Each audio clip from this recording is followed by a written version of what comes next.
Three, two, one. What is going on, everybody? This has been a long time coming, long time waiting. I see some of you guys in the chat. Ash's Comics is back on the live stream. Thank you all for joining us. I got some special guests for a kind of a special edition stream that we're doing called, I just named it The Boys on the Boys. Joining me tonight are my fellow boys. You know them as RDV and Professor Pixel. And welcome, Howdy. guys. How's it going? We're So honored to be here. we are doing a recap. Go ahead. Oh no, you go ahead. We are doing a recap on The Boys. It's a show. RDV and I talked about this for a little while. Then Pixel expressed interest, and he jumped in. And it's a show that I am absolutely in love with. And I've just wanted to talk about it. No one was doing anything on it, and I probably should have done this a while ago, but I've been off air for a long time, so here we are now. And better late than never. We got this episode and one more to go, so we'll do better on season 4. So tonight we're just going to talk about it and geek out about the show. This will be spoiler heavy. So, if you do not want spoilers, and I do not like spoiling for people, but that's the nature of this show. That's pretty much our sole purpose for being here. We're going to talk about it, and we're going to spoil probably not just this episode, but previous episodes. And hopefully you've caught the show. Hopefully you're all caught up. It's on Amazon Prime. If you haven't seen it, or if you're like me and you tuned out in the first season, perhaps consider giving it a second chance. I know the content level is pretty adult rated, so some people don't find that suitable. It's especially not good for kids. Do not watch this with your kids. But um, but if it's just was a case of the storytelling, I would recommend highly giving the show a second chance. The first season really picks up, but at the end, season 2 is even better than season 1, in my personal opinion. And so far, season 3 has been the best of them all. And if it sticks a landing, it might be my favorite, one of my favorite seasons of television of all time. I guess we'll start off by, since we haven't really done any, previous episodes regarding this, and give you both a chance to kind of give your little summation of what you've thought so far of the entire series of The Boys television, what got you into it, like what you liked or whatever, and just kind of, spend a couple minutes just giving a quick recap of your own personal feelings on the show. Go ahead. We'll start with Bankman. Well, thank you for letting me be here on your, I guess your grand opening of this channel. Re-grand opening. It's our back from COVID special. Our back to summer. Back to summer. school. The Boys caught my interest because up at this point, there hasn't been many shows that have been like of this nature. Carl Urban on a TV series, I've loved him in all his roles he's done, and it's funny to see him back to being a regular on a TV series. The last time that was Hercules and Legendary Journeys, with Marvel. So to see him going from Cupid and then playing all these different roles like Judge Dredd, and then going into Star Trek, the new J.J. Abrams ones, and then coming full circle, and then playing a character like this, I was just like, dude, you're gonna give me Carl Urban in a TV series every Friday, for 10 episodes per season.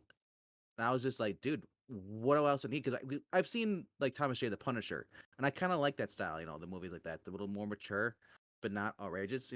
This was like, yeah, everything you've seen like in horror movies, we're gonna put that into the action movie, action show, and make it a drama. And honestly, having read the Garth Ennis The Boys, some of it, the issues, I was like, dude, they're not gonna do this. They're not gonna do this. And then it's like they did that and they did it more. And it was just, I just kind of one of those things like you see something and you just can't stop watching it because you have no idea how it's gonna end. And me being a completionist, I have to watch it through, but I'm just enjoying it. So the first season was like shocking as it is. But then it comes the second season, all of a sudden it's like it's even more. And then we're gonna hear the third. It's just like just when I thought it was like they couldn't like make it any more like vulgar, but still interesting with a good story. They did it. And so I just one of those the things I just been loving it. The acting, all of it. Homelander is just so freaking crazy. Without Homelander, I don't think the show would be as great. We have interesting characters like Chase Crawford, the actor who plays the Deep. The guy's from like I think he's One Tree Hill show. They used to be like they're in like the late early 2000s, late 90s though. So to see him go from a role like that to playing what he's playing in there, and just it's just crazy, dude. I said it's so yeah, it's just so different from any other show that's been released, whether it's on cable or just straight to or just on regular TV series. And Amazon's been letting them just get away with being on there because they make fun of not only the right side of politics but the left side of politics, which is unheard of these days, sadly. So that's what's keeping me going is the storyline, the actors, and just the fact that they're just uncensored. There's no yeah. So yeah, that's so I can. What else? What do you want? Want to know? it's this season alone. You had Jensen Ackles come on for Soldier Boy, and that was a character they changed from the comic books too, and it just made Well, it better. we'll get into the season 3. I just wanted to lay Yeah. a foundation before we get into the current episode and stuff because we haven't had any previous episodes. So we got to. I just wanted to give everyone kind of a chance to hear a little bit where we're coming from as far as our experience on the previous 2 seasons. Maybe just which ones you thought were better. Did you have any did you have any problems with previous seasons or anything like that? Just kind of a quick get everyone up to speed and where we're at, and then we'll talk about the current stuff. Yeah, previous seasons. I'm trying to remember what last season was with Stormfront, and the first season was like okay. I'm trying to remember who was all the first. It was Homelander and the Seven, and then just Huey dealing with A Train because his girlfriend being killed, and just seeing how that went, and just all the way through the first season. Okay, if the first season obviously was not as great as the second season brought in much more characters, much more challenges. Butcher and Frenchie, and then Kimikyo, like Mother's Milk. It just like every single character on there. Like, there's not a bad character that I can find of that I just didn't like. So Yeah, I that's what kept agree. me. I don't think there's a bad character on this show. It's amazing. Even the guest characters, it's the characters that maybe have like 1 or 2 episodes and then they're gone. So yeah, that's one of the reasons why I like it too. Well, it's funny that you mentioned before how the first season flew under your radar. It was actually the second one for me. I got about like halfway through, and at a certain point, things got busy, and it was one of the shows that, while I was still liking it, I had to just drop for a little while, and I didn't end up getting back to it until season 3 was already like 2 episodes in. So I went ahead, I binged the rest of season 2 and got to 3. It's a fantastic show. It's definitely, like you said, you don't want your kids to watch it. There are quite a few people that I imagine should not be watching it, or it definitely doesn't fit their style. But for me, I am willing to push through a lot of the gore. So much gore. Like I told one person, no, you shouldn't watch this. No, you will be traumatized. It's going to get to you to a level that you're going to be uncomfortable. But I feel like that is another layer to the story, and so I've been loving it from season 1. And you're right, season 2 it ramps it up to 11. So I'm hyped. Yeah, it definitely is offensive, and it's like if you're one of those people that's easily offended by everything, it's not the show for you. I mean, there are some things in there I found was kind of offensive. Like season 2 had the host Starlight being a Christian. They're doing all these things, and you can tell there's so many of them were just they're making fun of Christianity. And I was like, oh, this is kind of like bad. Like I really don't want to watch it, but I stuck through it, and then it eventually went away, and you just see these characters evolve into better or some into worse. So I mean, yeah, there's a lot of offensive material in this show, and if you're coming into it, you've never watched like or never read the comic books, you're gonna be like, "What is this?" And like, then you go to read the comics, like, "Oh my gosh, they've actually done some things worse and some things better." It comes at Well, I watched the first. I don't remember how many seasons there were, but I at least finished the first season of Preacher. But I got halfway to season 2, and that's also connected to Garth Ennis, so that's why I'm bringing it up. But here, I was able to push through those 2 episodes in particular that you're bringing up in season 1. I was able to push through those fairly easily, so it wasn't a big deal. So one thing that for me, like I came across the show before I knew about the comics, but I'd never read them. It honestly the name of the comics and the show, like The Boys, it's really kind of an innocuous name. Like you're just like, what? And so it didn't draw my attention. When I saw the TV show and I saw that we were able to watch trailers, that always helps. And then I was like, oh, it's superheroes. That's up my alley. I liked, Carl Urban, so of course him being the lead. I was like, I'm gonna give this a chance. And the first thing I noticed is it was really well done, and that got me going too. I was like, oh, this isn't like a crappy, like a regular broadcast television cheesy, like it's you mean your Mark cinematic Miller show, quality. And Jupiter's Ascending? well, that hadn't come out yet, but that was decently well done. But this show is just it feels like HBO like level. Just Yeah. it's just really highly quality, good production value is what I'm trying to say. And I was watching it, and I was about 2/3 of the way through, I was like, I just can't do this anymore because it was so dark and grim. And I like dark and grim things. Like, and I was like, but I usually like it when there's still like a spark of hope. It's like I like a hero who's facing the darkness. And I was like, there is no hero. It's just everyone is dark and vile. And it's like Yes. I, so I tuned out of it for a while. And then it was when everyone was talking about it still, and I was like, you know what? I should at least finish the season so I know. And I went back, and I'm so glad I did because season 1 introduces Starlight, and she became sort of that light for me where I was like, oh, there is a good character. Like they're not all scumbags, and Her and Huey.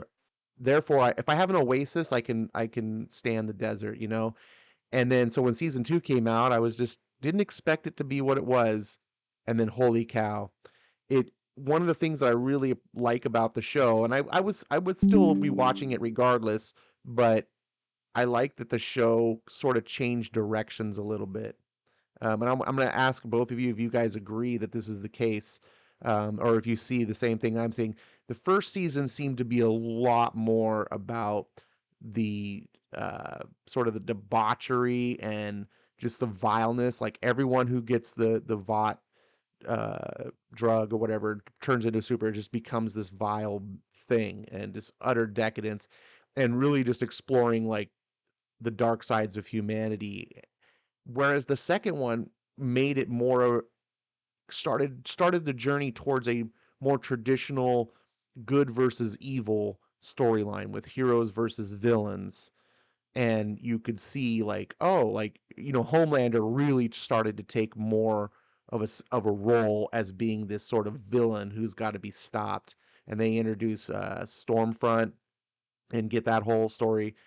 And then season 3 just push it even further, and now it's just like Homeland is a villain, and that's the goal of like our heroes, and he's got to be stopped because he's terrible, and he's so terrible that even the other heroes that were bad, you kind of empathize with now, and you're like, everyone just get this guy. Do you see the same thing? Like, do you feel like seasons 2 and 3 had a bit of a tonal shift from the first one? So I definitely feel that that you're right on the money. There is a tonal shift, but talking about how there's a little bit of light in a world full of darkness. I mean, you have that with 2 characters, especially in season 1 and 2. Huey is also on that side of things.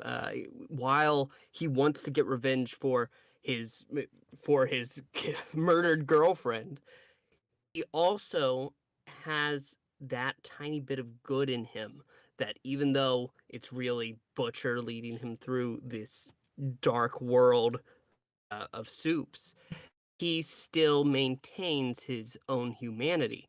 And that gets really explored with season 3. And Starlight, I feel, for a little while, actually in season 2 in particular, she was starting to go down the path of maybe she's going to take a dark turn. Maybe it is getting to her, but she perseveres, and that's what I love about that character specifically.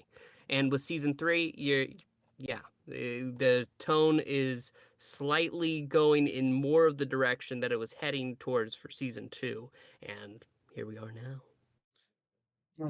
Yeah. So I didn't finish the first season as I was talking about, and so right when I ended the first season was when Huey killed I forget what was his name, Torchlight or something.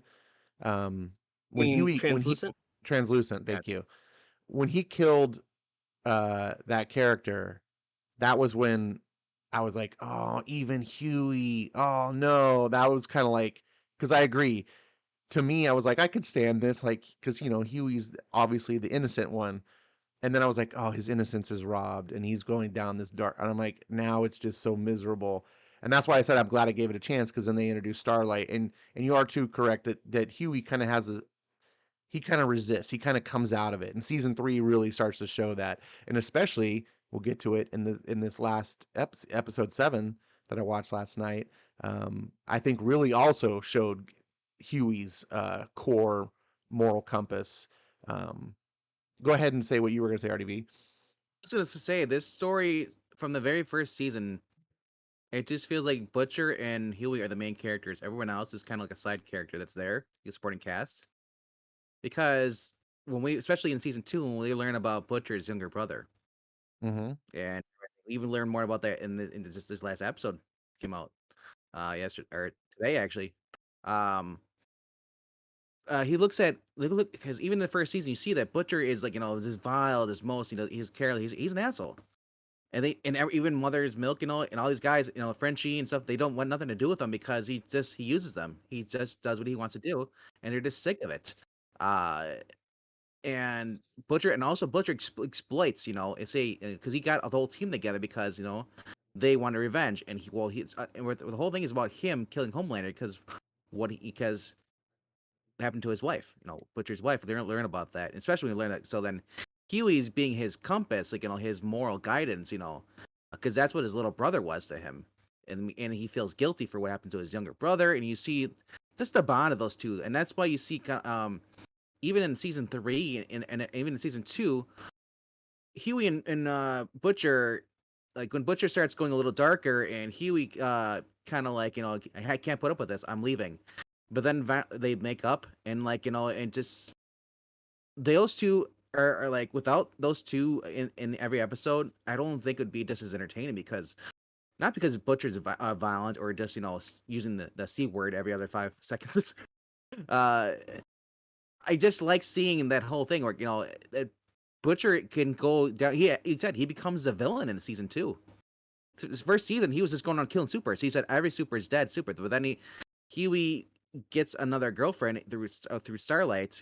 They kind of start dating, and you see them kind of like Huey's got a little bit of brightness in his life, and and here's Butcher. He's like, dude, she's a super. You can't trust her. And then she ends up saving their lives in the tunnel, and then like I said, seeing you get these other characters too, like Kimikyo.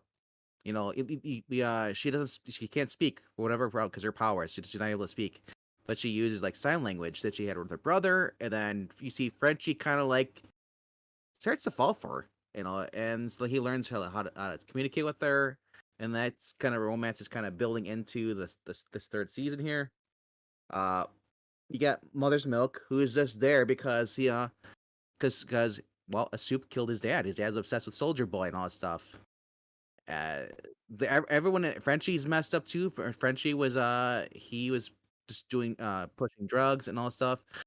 I'm not sure what super messed up him or why he does it, but he's just there. He helps out the boys as their scientist. Comes up with ways and new ways to kill supers. That's how they killed Translucent. Now, he had Frenchie and he had like the drills and all that stuff, and then Frenchie's really like, hey, on the inside he's not. You're like, no, just put a grenade up his butt. C4 right up his bunghole. So, and like I said, not only that, Butcher is so obsessed with getting revenge, he'll do whatever he wants to do, and screw everybody else, regardless what they think of him. And you see Huey's torn because he wants to stay good, but he also wants to support Butcher because Butcher saved his life. They've both of them keep saving each other's lives back and forth, and he kind of owes Butcher for everything. So it's just because he was a mess. Because A-Chain, you see, and that's what's great about this show is that the heroes that work for Vought, the seven, they're all and it goes back to your point. Anybody who seems to take the chemical compound V becomes an elitist because they get a taste of power and they realize they're a celebrity and don't have to do anything. There's no consequences. And obviously, so this season, I mean, even this season's different too because now you see, this is straight out of the comics. I'm not sure which volume it is. I think it's volume 2 or volume 3. Huey and Butcher are taking this temporary compound V, and they see how it's changing Butcher. Butcher's going darker. Even Huey's going a little bit darker now too. Even though and you see how it just affects all the relationships around them. So Yeah, power corrupts, man. yeah, the show really does seem to explore a theme of power corrupting, and it's one of my favorite things about the show. There's so many thematic elements in this show. It's not just about like, character conflict. You can enjoy this level on so many different layers, and in particular season 3, which I'd like to get into so we can get up to the current episode. I'll start with Pixel. Uh what did you when you started watching season 3, when you reflected back on the previous 2 seasons, like, did it meet your expectations? Did it surpass them? Or what was your kind of reaction to season 3 as you started watching the first episodes? I mean, with the beginning of season 3, there's a huge change because now, especially like Starlight, she has kind of power there at Vought now. Huey, he no longer has to work with the boys, so he's working for the government, and he thinks that they're taking down Soups, they're doing what's good. Um, and what I didn't expect is just how fast that all falls apart. Right. Homelander gets far more unhinged. Um, and I mean, the one of the moments that really just sticks with me is he's supposed to be saving the one girl on the rooftop, and whenever he learns about what happens to Stormfront, he is just it breaks him. And I mean, he's already broken, but it breaks him further. And so he says it actually harkens back to the first season when we were talking about Christianity. Homelander says there's no man in the sky except me. And then, of course, I can't even remember her name, but poor Uh, girl. Makes her that was jump. that was such a harrowing scene when he goes to save the suicide girl, and she's like, and then eventually she's like, no, I don't want to do it, and then she kind of triggers him, and then he makes her do it. It's like, He what, throws dude? Have some follow through, Stacy, or whatever her name Yeah, Hey, he chucked her off the roof. is. I yeah. know. I was like, damn. Yeah, Homelander is like unhinged is like the word. He's and the more power he gets, like the more unhinged, when they got rid of this, what was his Giancarlo name? Esposito. Yeah, I'm Edgar. trying to remember Edgar. When they got rid of Yeah. him, I was like, I did not expect that. I was like, this guy is in charge. Yeah, he's a And loose. man, It's But like there's he so didn't many die. twists and turns in this show. It constantly keeps you guessing, and it constantly is doing things that you're like, "What? I think that just happened."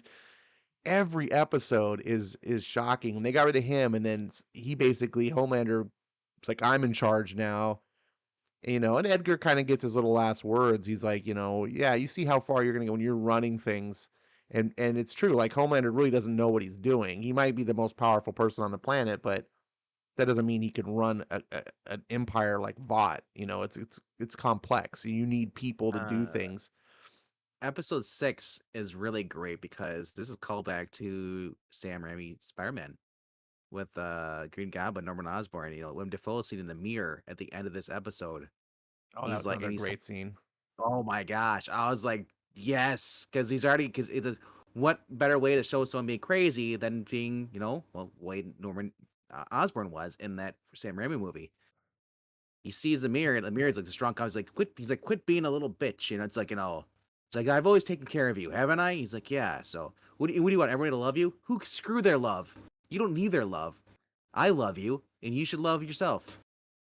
It's I like, started to wonder when I was watching that, and then after this current episode where they mentioned like one of the characters like was that they're hunting down, and they're like they mentioned he's bipolar, oh, the and mind. Yeah, yeah. right, and then he was like he's bipolar, and it immediately went through my mind is like what it means to be mentally ill, and like, oh, it's a super like, but then the show went a different direction, and Huey just used it to like track down pharmaceutical purchases and so forth.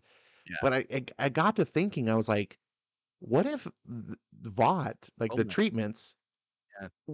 have like side effects? Like part of that is like mental health issues, because what we saw with Homelander was could be interpreted as schizophrenia, right? And if one of the side effects of the Vought treatments is, mental instability, that would explain pretty much why almost everyone who's a hero, well, not a hero, I say should say a super, every super is like unhinged because they all are.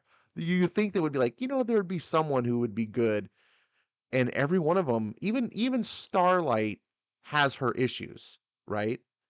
She's the most mild, and she's got a good like moral compass that she like overcomes it. And there's another thing that I was thinking about too, that I was like, most of the only characters that are supers that seem to be not totally off kilter and have any sort of redeeming value are all females. Yep. And I'm wondering if We that has anything to do with the boys as well. Like maybe boys are more susceptible to the Vought and, the corruption and so forth. we were Well, is it talking about. I was okay. Well, Pix. I was gonna change the subject. Go ahead.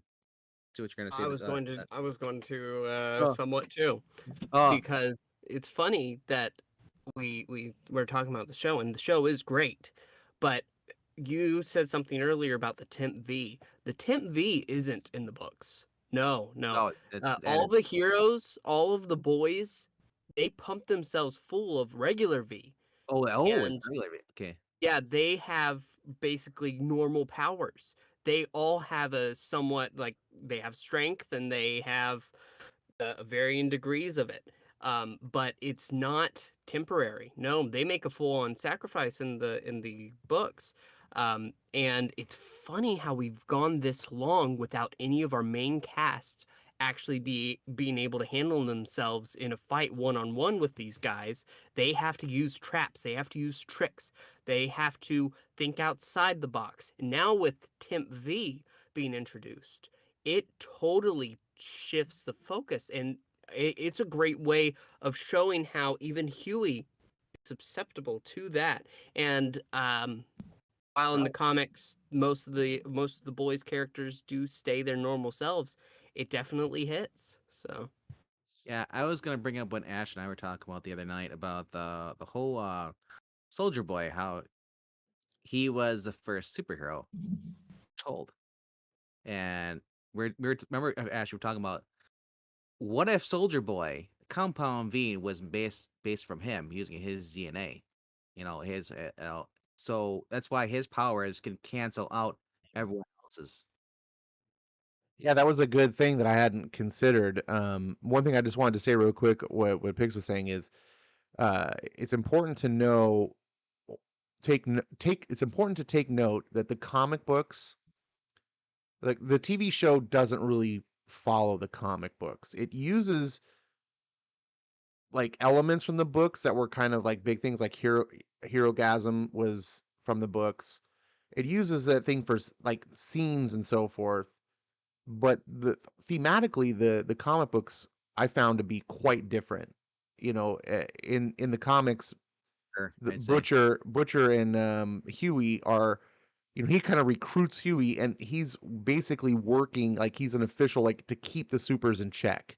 Like it's kind of a thing like where everyone kind of knows that the supers are like effed up, and they need sort of this handler, and Butcher's the handler. Where this show is similar things like Butcher's, but he's a lot more of a rogue element. He's got that vendetta, that vengeance that he's trying to go for. They really are focusing more on the commentary of celebrity and narcissism, and what it does to people, and how you like lose your humanity. And it, it, they're both really great. I'm not trying to say one's better than the other or anything like that, but when I watch the show now, I don't expect it to follow the comics in any way, shape, or form, because Yeah, they've changed a lot. yeah, I mean, just motives speaking, it's almost like the showrunner came and said, "This is a really cool comic. It makes me think of certain things that I want to explore, so I'm going to adapt it, and I'm going to explore those things." And so it diverges a little bit, but they're both fantastic in my opinion. Um, So there's one thing that you're mentioning about how they have gone ahead and they do make major changes. And honestly, I'm going to go ahead and say I think it's for the better. I don't think the book is bad. Like some people will say, "Oh, this book is trash. Don't do it." No, mhm. yeah, it's different. It's still good in my opinion. But the show is just a million times better. Even with how you discussed Butcher being basically working for the government with his team already set up and Huey's just thrown in. Development of that from here, implying that, okay, we've done this before. The team had to break up for some reason. And through Huey, Butcher basically says, okay, we're getting the band back together. They are the Spice Girls. And here they are. And I I think really enjoyed that development of getting the team one by one stacking on top of each other. Even Kimiko, I didn't Yeah. expect that twist of them having to hunt her down at first and ultimately recruiting her. I would Yeah. concur. I I think the show is better, but I think it's because the show is more complex and it goes deeper, explores deeper themes. The comic doesn't try to, I guess, be so grandiose. I think the comic, it's like, here's what we are, and we're just going to tell these type of stories. And you can be a fan of that, and you just know when you get the next or the next boys comics, it's just going to be more of the kind of the same. And in that sense is why I say, like, I'm not trying to say one's better than the other, just because sometimes people, that's what people want. They just want that comfort food or whatever. They don't necessarily want deeper and complex or more sophisticated. They just want, like, hey, I like that last thing. Give me more of it. and the comic kind of just delivers on that, and it's just like, it really does poke fun at the comic industry. I think the comic also is made more for comic fans, especially if you're DC, because it was really invented off the idea of, like, what if the entire DC universe was corrupt, and they had to have a guy named the Butcher running around and keeping, like, Superman and Batman in check, because behind the scenes they're not really the good people we think they are. They're actually having orgies and killing people and just ODing on drugs. And it's a pretty twisted concept, but I don't want to go off on the weeds on that. Bankman, I'm Yeah. sorry I interrupted you. You were saying something. I was gonna say the biggest change, and I don't want to say what it's hard to say because it's for Black Noir, the comic books, and the whole plot with the Butcher's wife. That was crazy, and I'm kind of glad they changed it because that would have been totally different. I think it would have ended the series. And Ash, I know you haven't read that far, so I mean, if I say it, it's gonna spoil it for you. Yeah, don't Um, spoil. Don't No spoiling of the comics here. We can spoil the TV uh, show, but no spoil it's the comics. it's hard to talk about. Well, okay, say Black Noir. They've changed him a lot because he was an entirely different person before in the comic books, and Pixel knows what I'm talking about. And same with the butcher's wife, she did not come back. She was just dead because of who had sex with her. Uh, so she did Yeah, not but I survive. mean, there's no real point to. I don't think there's any point to try to draw parallels to the comics because it's clear Well, that the show's not trying to follow the comics. I understand. I understand. So in that sense, I'm glad that they changed it because now we have a whole new Black Noir. We saw this, especially with this episode that came out, episode 7. We see how he's tied to Soldier Boy and all these other characters when he originally wasn't in the comic books at all. They basically created a whole new team for Soldier Boy. Right. But what If I'm trying to I say is may, I think the show should be best consumed without trying to draw comparisons because it's a different animal. It looks real similar, but I'm so just I'm just I don't even think about the comic when I watch. I They're not the understand. same. I'm just saying as someone who I like the source material. So as going in from reading the comics, going into watching the show, sometimes they can irritate you because oh man they changed it and now it's like oh it sucks compared so because sometimes a lot of these shows well like especially Netflix does this when it comes to source material what there's no source material and they make things worse in this yeah, sense they made things better. Well, yeah, that's the thing about this show is they're not trying to in my opinion, they're not really trying to adapt the comics and then make that comic into a TV show. They're using the comic as an inspiration to make They're doing the something very opposite of CW. similar and use the elements of it, but yeah. in a new I like they're reinventing it. I want to talk about the reinvention of a character called Soldier Boy because in this season when Jensen Ackles was announced, I actually hadn't read that much with Soldier Boy, so I wasn't sure what to expect. Totally different and he's far better here because it's just so much cooler to experience Soldier Boy like this rather than oh good golly yeah make a parody is fun to a degree but when it this fits the story so much better and the added elements that they've gone ahead and thrown on him I'm thrilled. I as a Supernatural fan I'm great to see Bobby Singer who actually did play Bobby Singer in Supernatural is playing the same character but a different version I guess. That actor with the same name, and then you have Dean Winchester, crossing paths eventually. Hopefully, they will on the set. Who knows? But that's kind of cool to see that because that rarely happens unless unless they're appearing on the same channel that they were before with different shows. It's not always the case, but uh, yeah, Soldier Boy has Jensen Ackles. I'm watching it because I'm a big fan of Supernatural, so I'm watching. I'm like, I'm just waiting for them to make a gag or like like yeah, Soldier Boy wants to die. It's like because that usually happens. But yeah, Soldier Boy. From what I read in the comic books, it's like yeah, Pixel. I agree. Uh, sometimes you need to make changes, and the original character would not fit the tone for this story right now. If anything, as much as I love Garth Ennis, I think that whoever's writing this show, Garth Ennis, you need to take notes. Because as much as I love the boys, this show is much more well done. Um, and it's maybe it's unfair to say that because you're seeing the flesh versus reading it, but man, it's just for once I don't know what's gonna happen, and I'm like not scared, but I'm also happy because I trust with the show with the way the show's been going for the past 2 seasons, in the past 6 episodes. I know that I'm just gonna enjoy the next episode. And yeah, sometimes I'm just so glad they don't go for like just shock value and like, oh yeah, and then they have a crappy story.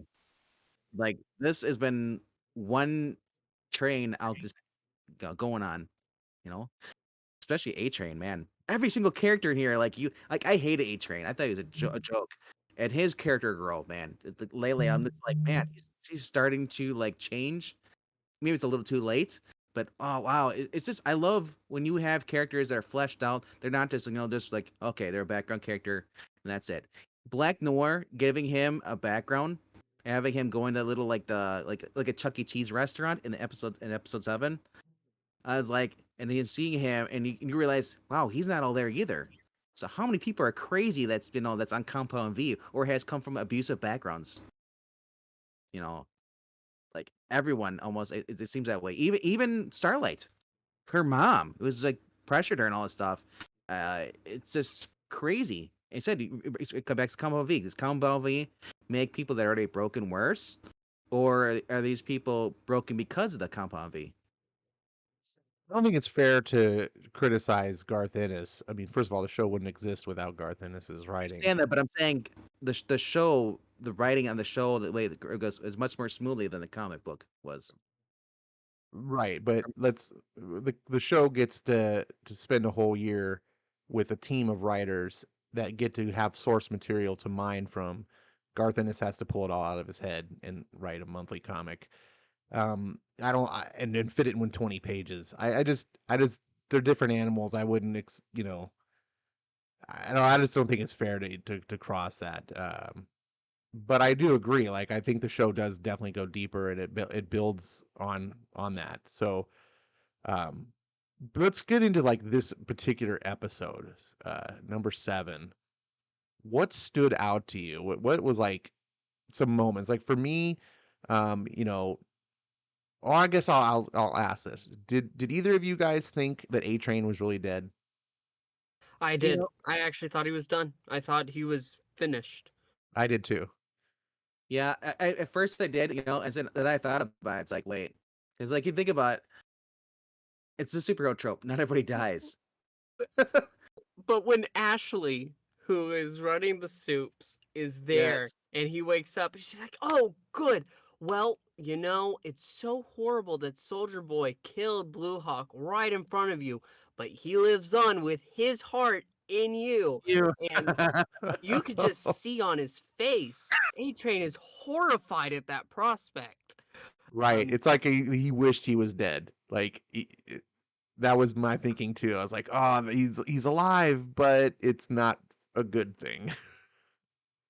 Yeah, no, it's definitely something that when I'm thinking about it, it's just I feel bad for A Train. I do.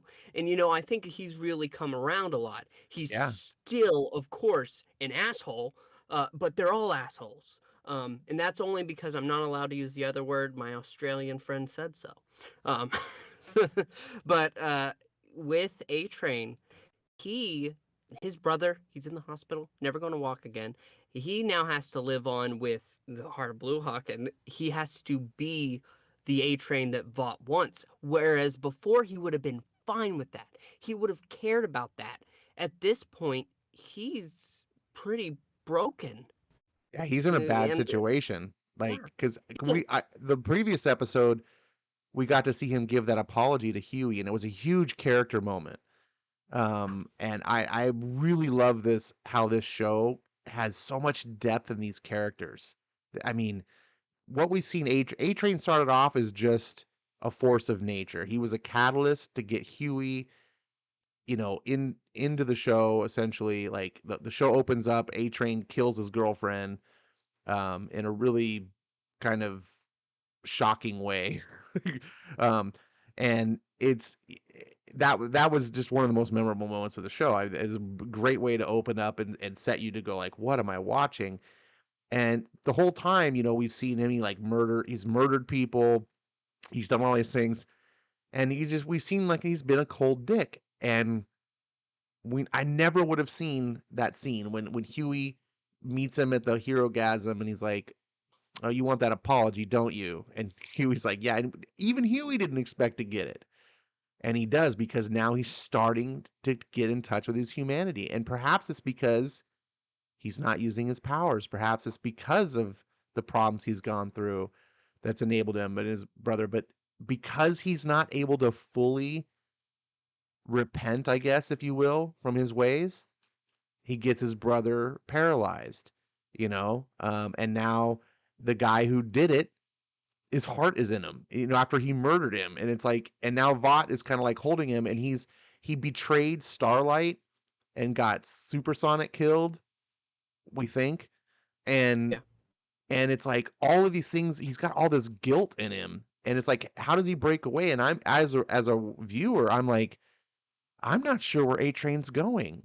Is he going to continue to be like a bootlicker and do Vought's will, or is he finally going to like turn and be like, no, I've had enough. I'm gonna help rid the world of Vought. You know, that You I know, love I questioning that. I love not knowing. know that sticking with this episode is our goal, but that moment that you talked about with Huey is such an excellent just look at where the characters seem to be going at that moment.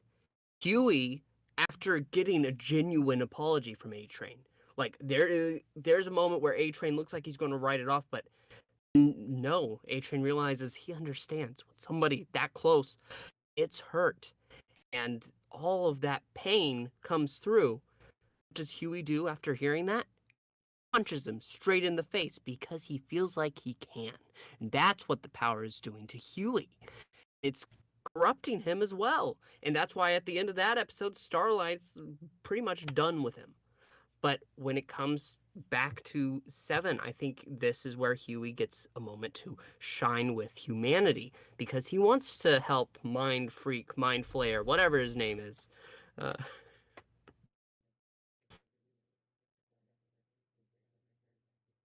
What about you, RDV? About this entire episode, well, let's actually go over the episode more than this. All right, lead us on. So we were talking about A Train waking up and realizing all this stuff, but let's go to the legend, Paul Reiser. That whole scene in there when we see we're basically greeted with more about Soldier Boy. Soldier Boy is singing. He's singing a song. What's it called?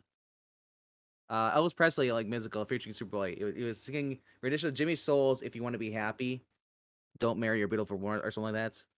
You know, and I I just love this. He's like he's Paul Reiser. He's basically he's the legend. He's like, if you ask me, Soldier Boy did to singing what Pantyhose did to finger effing. You know, and like and basically Huey's like what do you mean, like it's like and he's because he's like you get the we get the 411 on Soldier Boy.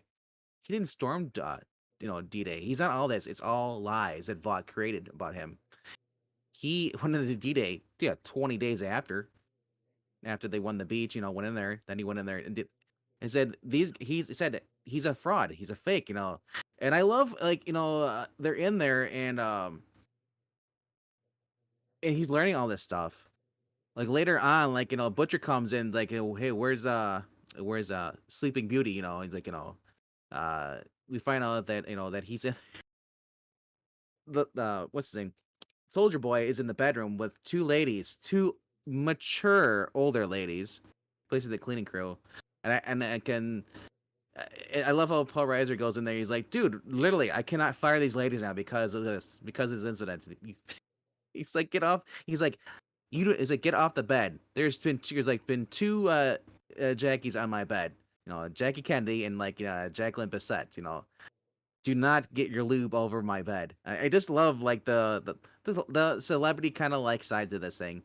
Like he's like almost the legend's basically like the Hugh Hefner of in the boys universe. it's actually quite funny because I know we've already gone away from this conversation. I was waiting for the legend. In the books, he's introduced pretty early on, and he's supposed to basically be, he's the Stan Lee. He made it all these heroes the shining stars they are. But at this point, he's pretty much retired. He's forgotten about. Nobody remembers him or what he's done, but he sure remembers what he's done. And whenever he was introduced in this season, I admit that I don't know. I'm a little mixed on the character. While his performance is enjoyable, I think something a little more familiar would have fit better for me. But that's a personal thing. But when it comes to his relationship with Soldier Boy, oh, that's a whole nother animal that I think he obviously would have preferred Soldier Boy to stay in with Russia. I don't know if he knew the exact details of what happened to him, that Vought was behind it. I can't remember if he was with Vought at the time. But just that revelation and him having to now house Superboy and Huey and Butcher because they've separated from the boys, it's definitely a unique situation. I don't think it'll last long. Yeah, and the other interesting part about this whole episode is we get to learn more and more about, now this is Soldier Boy, about the whole team that Soldier, and why he was betrayed by his own team, why Vought betrayed him. You see this when we cut to what's his name? Black Noir. I said he's sitting in the like the knockoff Chuck E. Cheese. It's like he has like the Eager Beaver, like these little cartoon characters come alive. I was like, man, this is just really trippy, you know. And because he opens up 3 cans of beans, pours it into these bowls. I don't know why he's doing it, for whatever reason. But then you see all these like these people come, like little Peggy's eating the beans and all stuff. Like this guy is crazy. Um, and so then like the little beaver comes up and like, you know, and just says like, hey, I know you don't want to talk about this, but there's this memory you've been suppressing. You need to see this, like, from a Royal show. They got on there and they even have Jensen Ackles reprise his role as like the cartoon character of Soldier Boy, but it was like the character from the show, like the little Chuck E. Cheese characters, kind of like those, all dressed up as the characters, and we see why this whole team went against him, because he was just outright he's basically Homelander. He's a dick. Does what he wants. He doesn't care if you don't agree with him. He's gonna kill you. And so, you know, it's like you see. And I love how they did it in the cartoon, like a 3D thing, kind of like, remember Toontown, or what's it called, or Cool World. That's what it was, with Brad Pitt. Yeah, the And it's cartoon element, that the way they added it was just a knockout touch yep, to instill like the crazy that Noir's going through. Like, it just immediately, they don't have to, there's no exposition needed. We immediately are communicated like, oh yeah, this guy's loony, like, pun intended. Um, but it also is able to kind of tell us the story when the cartoon characters sit him down and like tell us like, you've got repressed memories. There's more to, and we get a cool little cartoon tale of what happened and why Soldier Boy was betrayed ultimately. That was the big mystery of this season, is like, I said, like, the whole cartoon thing, and it's like watching little Looney Tunes, and like he says, like, you even get the pig in there, and you get the beaver, and he says, like, Noir, it's like, it's like being brave, isn't having no fear. Being brave is being scared and still going through with it. Like, Yeah. so we're getting these little pep speeches and stuff. I was like, this is kind of funny, but also kind of like cool to see this. Well, Um, it was pointed out to me that the character that's talking to him was actually drawn by Black Noir in, I think it was episode 4 of the first season. So these characters have been around in his head pretty much this entire yeah, time, and we just didn't know. And it's such an inventive way of telling us what happened yep. without just Showing a typical flashback. flashback. Yeah. I loved the flashback a few episodes ago. They did perfect casting for the young versions of each character. That young Stan Edgar, anytime Giancarlo Esposito is in a show, if they're doing a young version of his character, they need that guy. Yep. But getting the story through this, and the fact that we accept this is how it was. Okay, this is how it is. Even though there are a bunch of eagles and sheep just going around punching each other, it definitely hits hard. And What this comes. also Okay, what go ahead. also hits hard is the fact that Soldier Boy is responsible for what happened to Black Noir. It wasn't incompetence in facing the other troops at the time, because that is ultimately what it seemed like. No, it took personally Soldier Boy taking him, rubbing his face up against the truck, and pretty much boiling it alive. It's horrific, but it definitely fits, Yeah, I was and gonna say, it was this. great. This is another reason why I'm glad they changed his character, because we never would have got this creativity.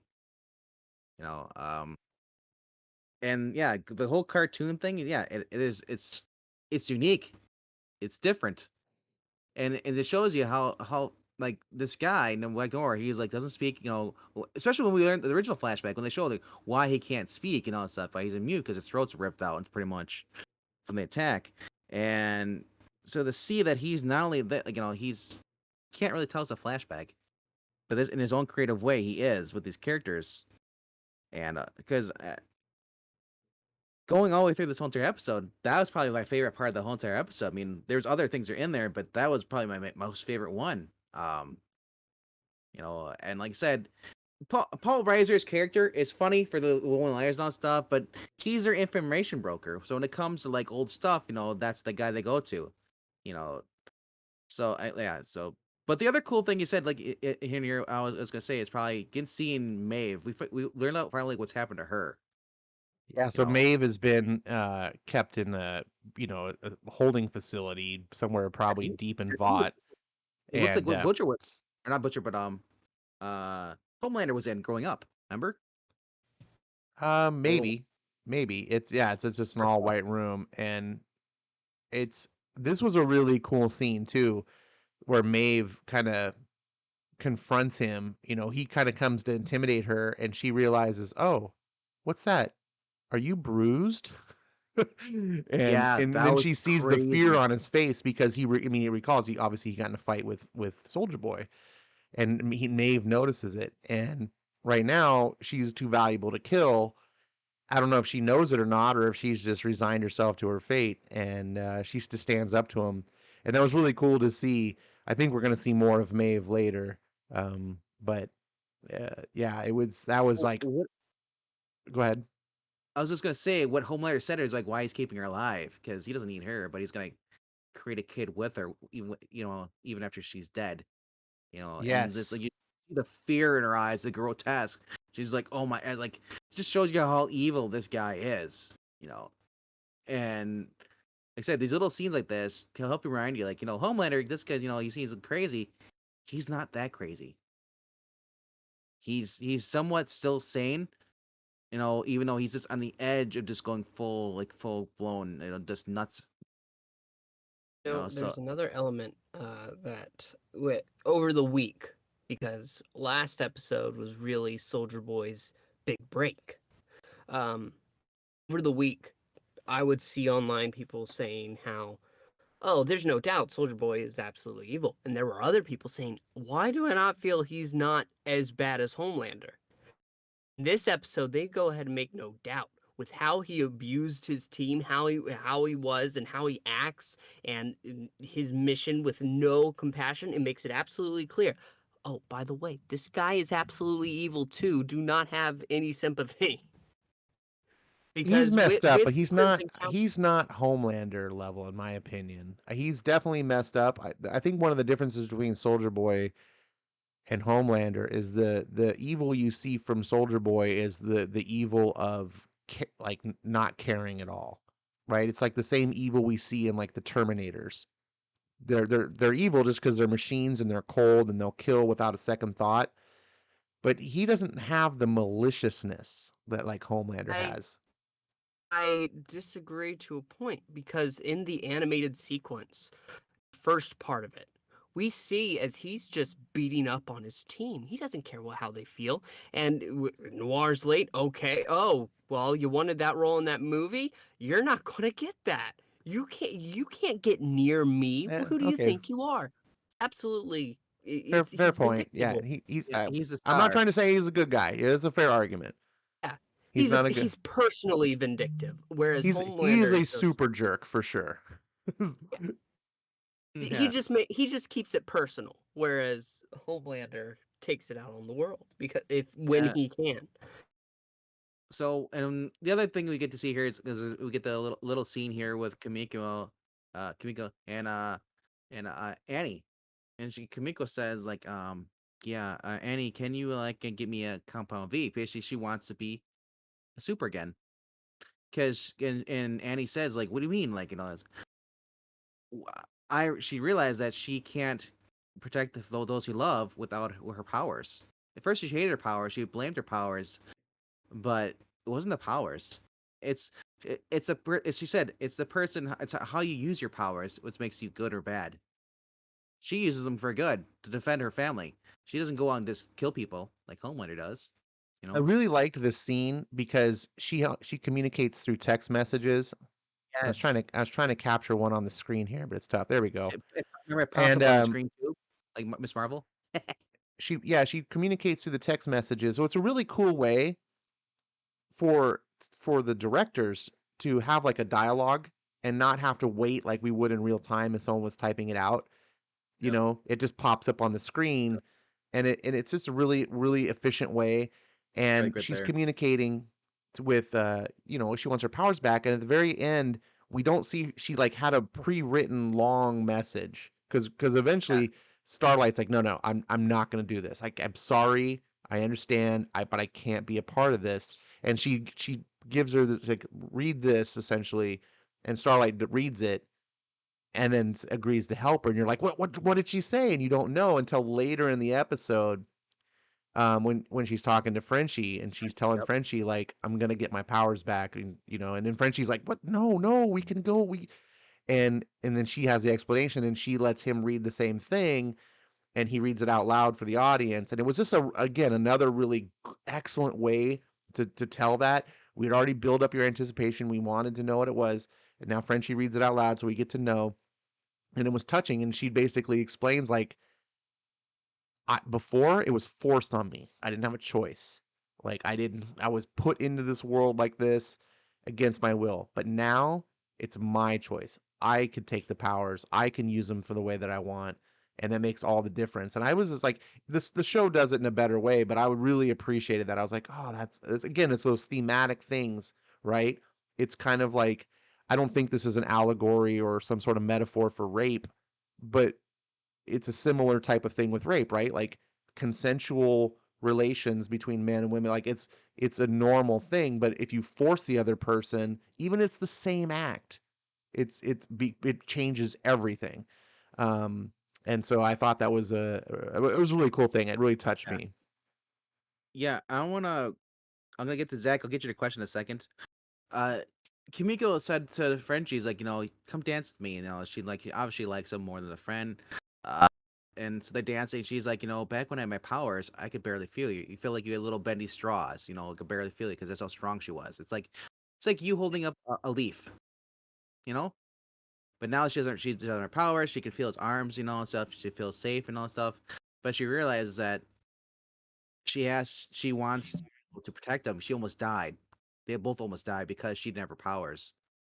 And even though she's at a risk of that, taking it again could kill her, she does it anyway because she wants to protect Frenchie. And Frenchie actually, you could see for the first time, because remember they kissed last episode, he was weirded out, but this time it caught him off guard. This time he's like, wow, he's like she feels the same way.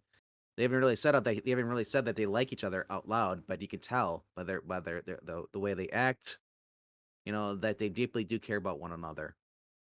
Um, because I really liked that. Because last episode, remember, saw that we had he they had Healy or not Healy, but Frenchie was tied up, and then he's supposed to choose between his old girlfriend and then Kimiko. I'm like, oh my god, this is Arrow season 2, Deathstroke. I was like, no. So I just love their. I mean, as all the garbage that's going on, I love seeing like their little relationship going on. It's like something nice going on that's not just getting messed up. But Zach, I even the want to go ahead. I yeah, want to Zach, go ahead and address, um, address that question. yeah, Zach. To address your question, it's who's there to root for in the show. In the beginning, no one. Like you start off, you feel for the Huey, who's kind of one of the main characters. He's the kind of yeah, the catalyst of the whole thing. His he's the girlfriend gets viewer. killed by a suit. Yeah, Yeah, his girlfriend gets killed by a super, and he's like, "What the heck?" And he gets runs into the corruption of Vought, and he's offered like $10,000 in settlement. Like it's like a total insult. Like just, oh, like your life means nothing to us, type of thing. And you kind of care for him, but then he falls into the darkness because of Butcher. And then you're like, wait a second, like now there's no one to root for. And just when you think that, Starlight shows up, and you start like, oh, there's a light in the show, which is where I went. And then in season 2, you start to see like changes are being made. You start to even see a soft side for Butcher as Butcher meets Homelander's kid, and these characters all go through journeys, and that's one of the things I'm really starting to like, and I think it's a positive choice because in the beginning, it was just all grim. It was like evil versus evil, and it's really just, the boys, the guys that are, the characters that are members of quote unquote the boys, they've just had really brutal lives, and they're doing the best they can, and all of them have a journey. Like here on the screen, I mean, you see this is Frenchie and Kamiko. Both of them have been terrible people, but you get to by the time you get to season 3, you get to see their humanity. You get to see how Frenchie has been trying to get away from this life, that he doesn't want it. He just wants to do good, and he wants to help people. And these are things that I weren't visible in season 1. All you get No. to see is who Frenchie was at the time, and you get these character journeys. And this is why I'm there's so many reasons I'm loving season 3. It's one of the most intense shows I've ever seen. Like every episode I'm like on pins and needles and just like, oh my god, what's gonna but the depth of these characters they're going through, the flashbacks that we're getting with in this episode too, with Butcher and his brother, or, and here I'm put on the screen, it'll take a second, but um it's we see this, there's two kids that play Butcher at various points in his life, and there's a really cool scene where basically he's put in this dream sequence, and another clever storytelling motive where Storm. the Yeah. what was the name of the mind control guy that they're Mindstorm. after? Mindstorm, that they're Mindstorm. chasing, that they're they're helping Soldier Soldier Boy. Boy Kill Soldier get, Boy. like Yeah. because it's one of his old crew. The deal is if the boys help Soldier Boy get his old crew, then Soldier Boy will help them kill Homelander. So that's this like deal with the devil that's been made. And Mindstorm gets Butcher, and so he locks him in this like nightmare, and we through the nightmare we get to see the flashbacks of who he was and his father, and it really, it doesn't necessarily excuse Butcher, No, but we but see it the really helps you understand, like, this is a guy who's been abused and tormented his whole life, and he's always tried to do the best he could, but he didn't yeah. have any guiding compass to tell him how to do it the right way. The only way he And learned to do things was his father, who was every bit of a bastard or worse than he is, like, and you see he's learning from the people around him. You can see even through these flashbacks, like how Huey's had a positive effect on him, and now when he looks back at his past, he's like, no, don't make the same, he's telling his younger self, don't make this choice, but his younger self can't hear him. It's a dream. Yeah. But go ahead. You want to say something, Megman? Yeah, I want to say, season 2, we get to see as a father in real time. His father's dying. His father wants to apologize, and he wants nothing to do with him because now we actually know the real extent of what happened. Because before we had an idea only what Butcher said. Now we're seeing it through him watching himself as a kid, and seeing his younger brother, and he just, and then you see what's really cool. It's like we get to see when Butcher punches someone, we see his dad punching him, and then it's this cycle. Yeah. He's saying exactly what his dad said. He's hitting people the exact same way his dad would hit him. He's acting out because he's never had a positive role model, and now in this nightmare, because this guy's Mindstorm's power, he puts you in a coma state basically till you live your worst nightmare until you die, according to Soldier Boy. And the whole thing is that Huey wants to get him out of there, and Soldier Boy just wants to kill the guy. So Huey ends up making a deal with Mindstorm. Hey, if you let my friend go, I'll teleport you where you want to go. And he agrees. He gets him out of there, but unfortunately, he gets his head caved in. yeah, but here's the thing about that. Butcher does not want to be how he is. He No, has been turned into how he is by his Yeah. father. but He had a positive influence in his younger brother because he wanted to protect him. He would take beatings for him. He would do anything to protect Lenny until it was too late. He got to a point where he couldn't take his father's crap anymore. he left. And Well, he said, I'm not going to take this abuse. You'll be fine. You just gotta bulk up." And then he snaps at him just like his father did. He became the very thing he didn't want to be, and it's not all his own fault. it doesn't excuse what happened, and he doesn't excuse himself. And Huey is essentially his little Lenny, except now Huey is taking a turn. Even here with his humanity and Yes. coming through for Mindstorm, Huey is still on that verge, that precipice of With the V. The the V's darkness. changing his mentality. He's gonna taste and the fact that he can't get beat up. He's stronger. He's only be pushed around, and yeah, you see how it's slowly changing, corrupting Huey. And Butcher's starting to notice that too, especially after this. But we learned something important at the end of this episode. I'm going to save the big reveal, but Compound V, because Starlight went to the lab to grab the normal stuff, temp Compound V, the temporary Compound V, rots the brain. 3 to 5 uses, you're dead. Huey and Butcher, they've used it about 3-4 times now.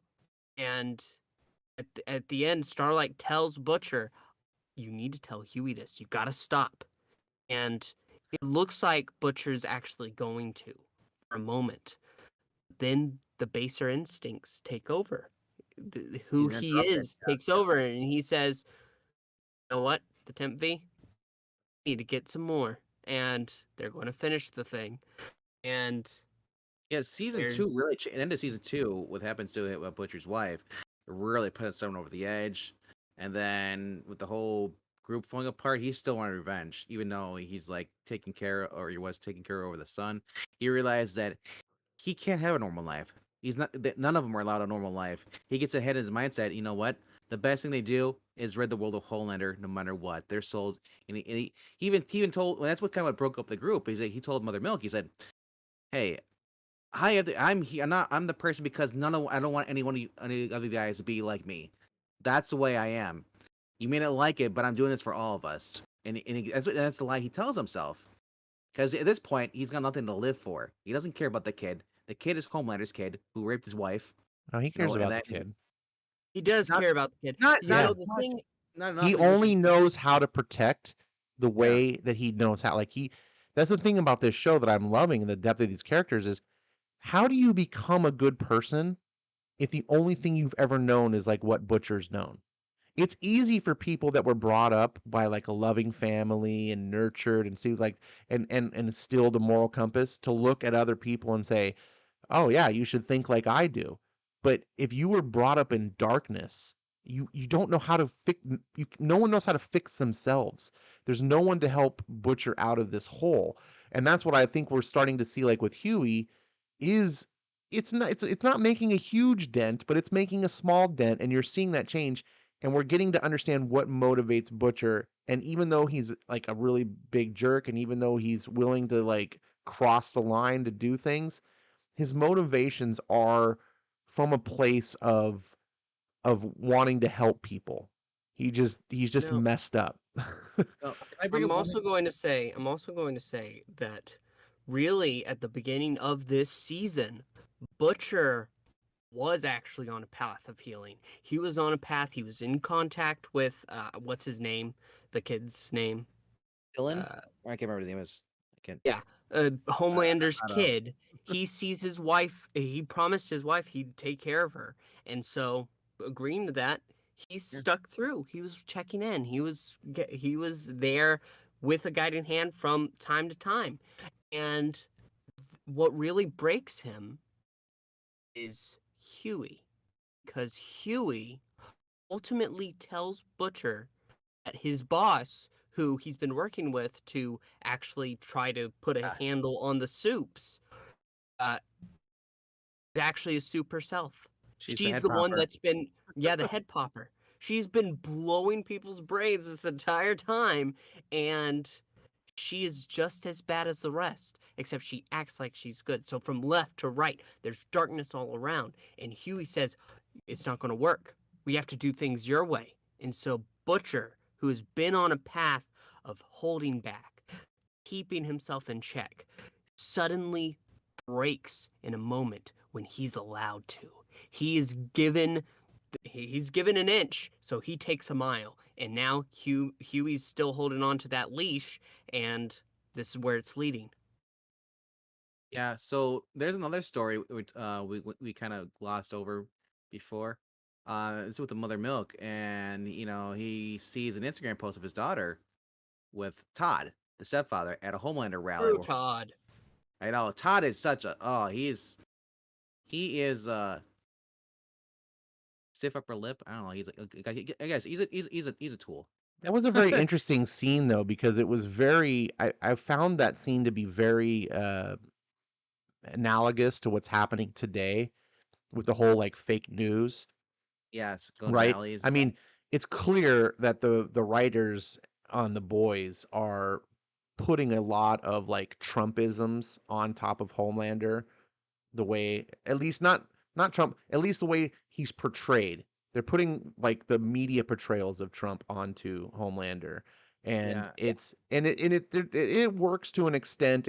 I'm okay with it, but I liked the fake news thing. How like when Todd, because he's like, you took my daughter to see like a Homelander rally, and he's like, yeah, what's the big deal? He's like, Soldier Boy is hunting him down. Like he could, if he showed up, like there could be violence, and like you put my daughter in danger. And he's like, that's no big deal. And at this point, which I have up on the screen, another scene has happened where Starlight, well, maybe it hasn't happened yet, but it's in conjunction where yeah, Starlight definitely. is sneaking into the Vought, and this is where she finds out about the Temp V that you described earlier, and she runs into Homelander, and Homelander gives her the spiel of like, "Oh yeah, you're gonna go and explain all this stuff." Da da. Da. And she's like, "Nope, I'm not afraid of you anymore."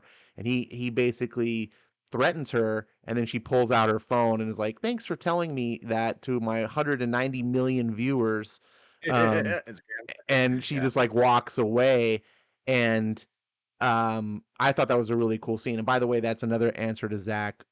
You want to talk about character refer? Starlight is one of yep. my favorite female heroine characters. She's written so cool. She's written like a woman, which I love. I think one of the things that's my pet peeves in storytelling is when they just try to make female characters men but with female parts. Like no, they're men and women are psychologically different too, not just biologically, and they often think and behave somewhat differently. And Starlight absolutely does. Um, and it's a big part of the show, right? Because she's dating Huey, and Huey's like, as a guy, like has real problems with a woman having to save him all the time, and he can't. And I identify with those psychological issues. I think it would be very tough for a lot of men to be with a woman, and she doesn't understand this because she's a woman. Like, and it's not saying that in any sort of degrading fashion. But she's very feminine. uh, She's very feminine, but she's also strong in her own ways. And she gets back at Homelander. She can't beat Homelander in a physical confrontation, but she outsmarts him. She's clever. She uses like her wits and her personality. Her power is that she's loved by people. And anyways, leading into what the back to the topic you were talking about, Homelander, I Yeah. just trying to bring up speed is when the people they get in that argument, he's like, "Oh yeah, Starlight's just spreading fake news. She's just lying." And of course, knows because he knows Starlight personally, but he can't lead on. He's like, "Dude, you're being lied to." He's like, "All the news, yes, all the news is lying to you." Yeah, Um, it Go was ahead. it was kind of it was kind of great though because like it was like he's yelling at me. He's like Todd's like oh whatever. He's like and well Janine who is the daughter I think his name is or Jamie or Janine uh the mother comes out and he's like and what's going on? He's like he took her daughter to his home. She's like you did what? Without asking, he's like no it's a big deal. And it's like and he's like, it's, and it leads up to basically him saying, like, saying like, uh, Todd's like, well, someone's gonna be her father, and it's like, because MM says you're not her father. He's like, well, someone's gotta be, and then he just punches and knocks him out with one punch. He's laying there, and then, and because of this, because he did, they lost his anger. His daughter saw this. Now it puts him and his daughter in an even bigger rift because his daughter likes Todd. Yeah. His daughter's been so brainwashed by this idiot. Going Right, because it's tough. It's tough when I identify with that totally because I live with my buddy. He's got 2 yeah. kids. They're a little bit younger than that girl, but it's difficult because, I have my own ideas and stuff about what's appropriate, but they're not my kids, right? So I have a line that I'm not really supposed to cross, and I really do my best to Well, respect that. But it can be tough because most of the time what I feel is like kids shouldn't be involved in things. Like I don't talk to these kids about politics or what's going on in the world. I just want them to be kids, like go to school, like learn, what what you're supposed to, and I just hate it. Um, like it's he's trying to shelter her. Not that sounds bad. He's trying to keep her from growing up too fast. Yeah, Uh, and you that's the know, thing. It's not a problem. It is addressed with real life too, because kids they end up like remember kids living in their 20s will think they know better than their parents. yeah. You know, at Well, her age, she's in their influenced. teens. They're no, but I'm saying they're heavily influenced by media, social media, hero Yep. stuff, celebrities and stuff. And when a parent tries to tell them, "Oh, that's not wrong," they're like, "Oh, mom, dad, you don't know what you're talking about. You're not on the. I follow them. They're not like that." Yeah. And like, so kids are just so susceptible to being led on and just fed, stuff. And sadly, they grow up and they do become adults, and they don't change. Some of them it takes a hard awakening Yeah. for them to actually go. And And I Todd was a great representation of that, I thought. exactly. Todd is just a guy who just goes with the flow. He's like, "Oh, superheroes, yay! Let me go get my banner." I mean, Yeah. another show I watch touches upon that as well. Evil on Paramount Plus, about kids and what affects them with a world that's totally different from how many kids and many people grew up. So with that, no, I don't think that sounds bad. Like you said about him trying to shelter her, he doesn't want her to experience his side of Soups, but he also doesn't want her to just be totally in love with Soups. Like you said, he wants her to have a normal childhood and wants her to be safe. It's those two things. And I think everybody, to a degree, can understand that.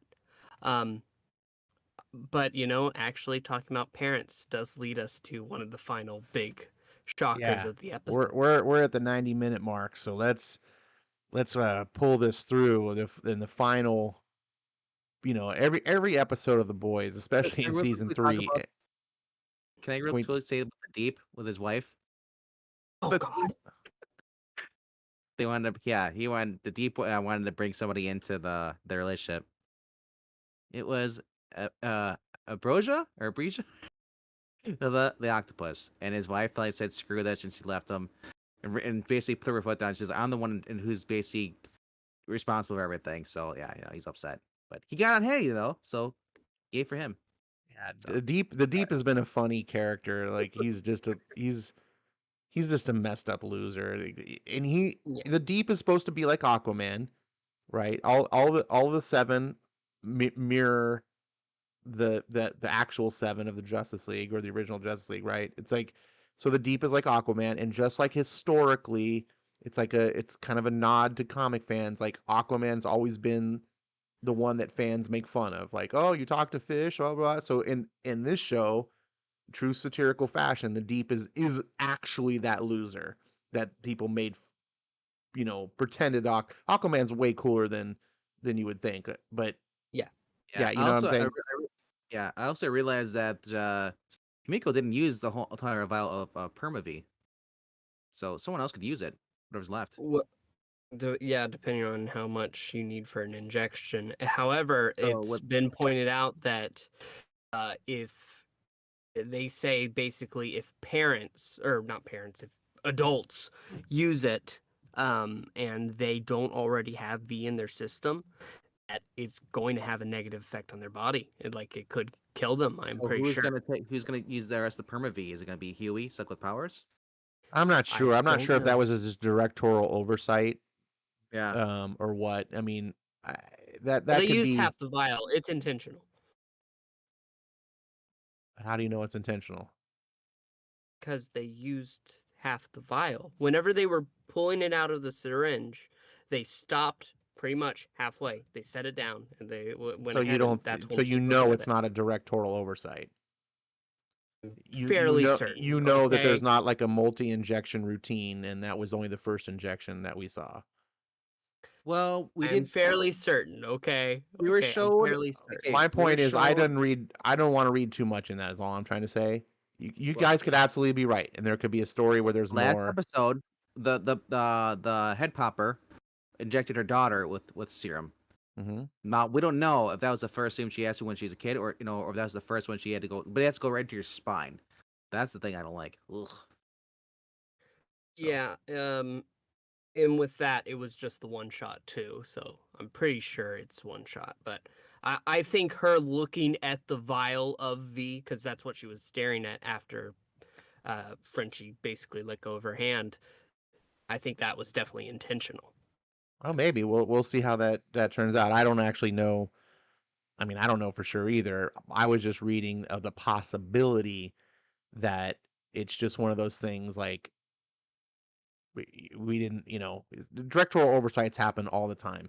So the way the show's been going, it hasn't been really a direct oversight with anything else in the show. So with that being said, I think it is something's going to happen with that vial. nothing you've noticed. I'm not saying that that's an error. I'm saying it's fully explainable to me when I see that. Like, oh, there's leftover compound V, but It, I'm like, how do I know that you don't need to shoot like you need to take 7 shots over 7 days for this to work? Like when you get rabies, you don't just get one shot. Like you need to it's a route, over and over. I'm just, We'll, anyways, we're going in the we'll weeds find on out. this. This is silly. Yeah, It's like, we'll find out I don't next week. right. But the phone call, it's that's the big wrap up. Every episode of The Boys ends in some sort of big like what? And And lately, they've been apparently Homelander in that office at night. It's the second time. yeah. Well, he's the man in charge now. I think he just lives there now. Yeah, yeah. He didn't have anywhere to go. Homelander's the That's the thing loneliest too. That's what person I in was the thinking. I world. was like, where's So he's on the phone and he talks to Soldier Boy, and Soldier Boy tells him something. The leaving Homelander looking like this. And Pixel, why don't you tell us what he told him? Yeah, yeah. Well, basically, the information he got from Mindstorm yeah. reveals that they went back in the 80s, early 80s. He went for some testing. He left some of his stuff in a cup, and it turns out that it was used. And a And year later, a child was born. Homelander is, well, while we were believed a test tube baby, actually, he has a father, and that's Soldier Boy. so this Homelander kind of is a ties in my. Yeah. Homelander is a product of the very thing that he's trying to do of like putting top tier VOT experiments together and breeding them to make more powerful, right? Because that's what Homelander's trying to do, right? He tried to do that with Stormfront, like we're gonna have the Uber baby, and now he's want to do it with Maeve because apparently I guess Maeve's the second strongest female or the first strongest female that's available, Yep. Um, so yeah, Yeah. And this goes back to my thing is like Vought no longer needed him because he was the first superhero, so they took his DNA, they created his Homelander. I'm sure they've created other people using that same kind of DNA. So maybe they're all his kids. right. No, that's true. I mean, you made up a good point, and you said at the beginning of this that what if he's like patient zero? Because it's really Yep. weird that you would be able to just make a chemical compound and inject it into someone, and oh, they have superpowers, like that came out of nowhere. What's weird about it is like, okay, let's say it's a fantasy, like a universe that's possible, that no one over 80 years has been able to reverse engineer this or come up with their own version. Like only Vought has the key to this. Um, but I don't know.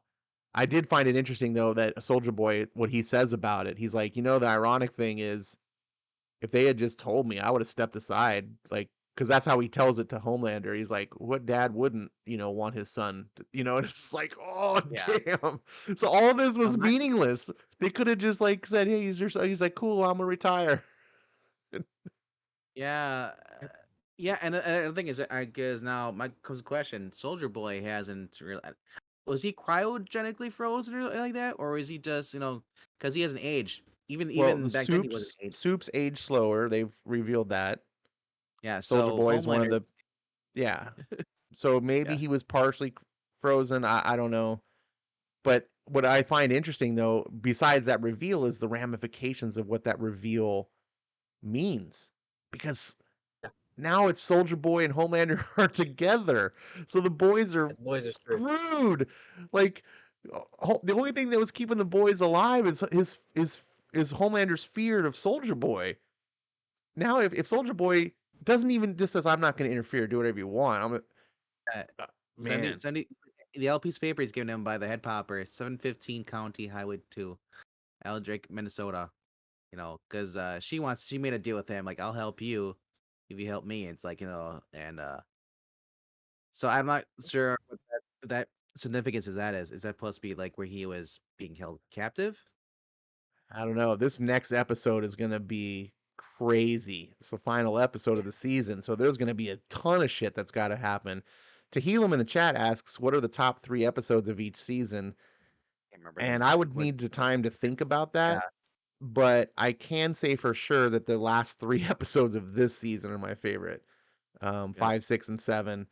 And season 2, definitely the last episode of season 2 would be one of the top 3. Yeah. Um, what Oh, about you guys? Any notable well, episodes you want to? the guy could start fire. The guy's basically like Iceman is fire. Remember Pyro guy? Oh, Uh, that one. Yes, that was Lamplighter. Lamplighter. Yes, they use him to get into a vault or get into the Vought. And just seeing that everything his whole entire character. Anytime he has an interaction with a super, he's a babysit. That's usually like my favorite episodes because he sees the good in them, and then like especially this episode here, he was like, "Oh, Soldier Boy's gonna kill the priest and the nun." He's like, "It's a trip. They're gonna try and kill you." He's like, "You have PSTD and you're high on reefer." Like, dude, you realize, and all of a sudden, like the nun jumps on him. He's like, "Kill her, kill her, kill her!" It's like an unexpected comedy so it makes it really hard to break down which episodes I like more than the other ones because, and honestly, none of them are fillers to me. This isn't like No, your regular like CW or your NBC or whatever or even Disney Plus. Every episode is just unique and awesome at the same time, and it's just great.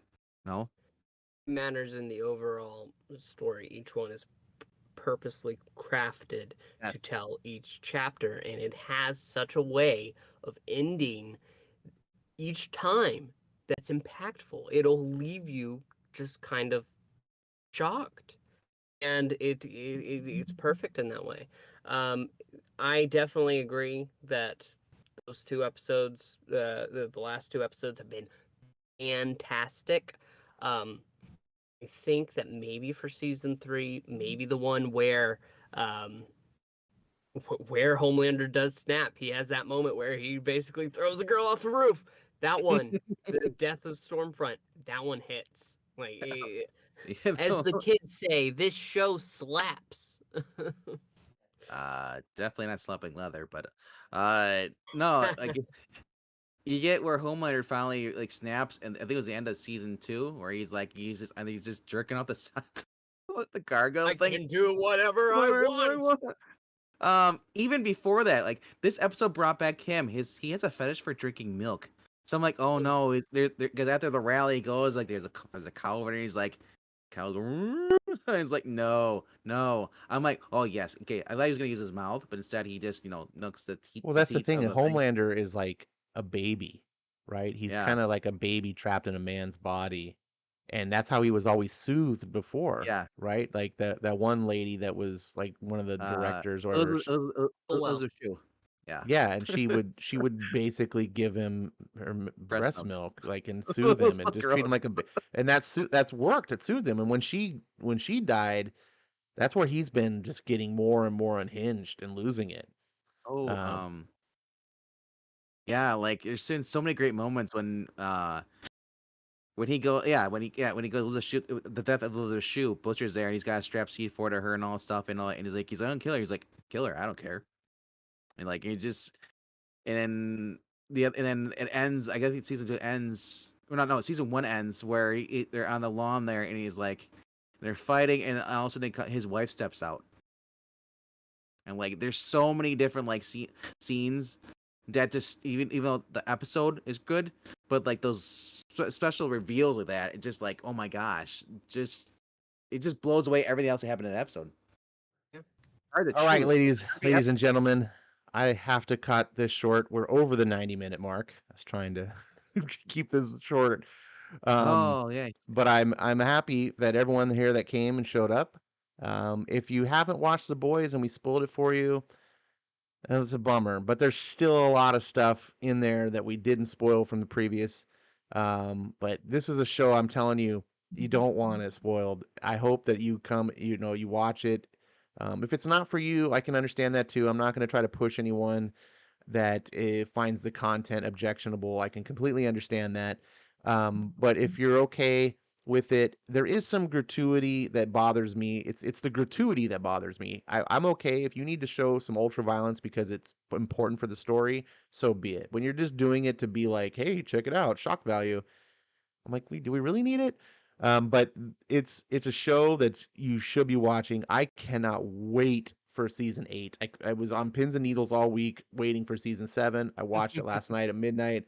And I'm gonna do it. We're gonna come back here. You guys both want to come back next week, talking about episode 8.